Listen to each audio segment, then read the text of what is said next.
നേരിട്ടുകൊണ്ടിരിക്കുകയാണ്. ലോകം മുഴുവനും ഒരു ശാരീരിക വിപ്ലവത്തിലേക്ക് മാത്രം മാറുകയും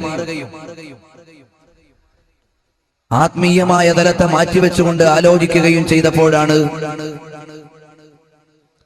ഇന്ന് ആഗോളതലത്തിൽ മുസ്ലിങ്ങൾ അഭിമുഖീകരിക്കുന്ന മുഴുവൻ പ്രശ്നങ്ങളും ഉണ്ടായിത്തീർന്നത്.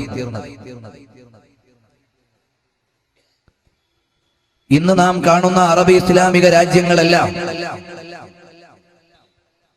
തെരുവിൽ വിചാരണ ചെയ്യപ്പെടുന്ന ഭരണാധികാരിയും അഴുക്കുചാലിൽ നിന്ന് വലിച്ചെടുക്കപ്പെടുന്ന രാഷ്ട്രാധികാരിയും 1000 ചോദ്യചിഹ്നങ്ങൾക്കും ഭീഷണികൾക്കും നടുവിൽ നിൽക്കുന്ന ഇസ്ലാമിക രാജ്യങ്ങളുമെല്ലാം കാണുമ്പോൾ നാം ആലോചിക്കേണ്ടത് ഈ രാജ്യങ്ങളെല്ലാം ഇന്നലെയോ മിനിഞ്ഞാന്നോ ഉണ്ടായതല്ല.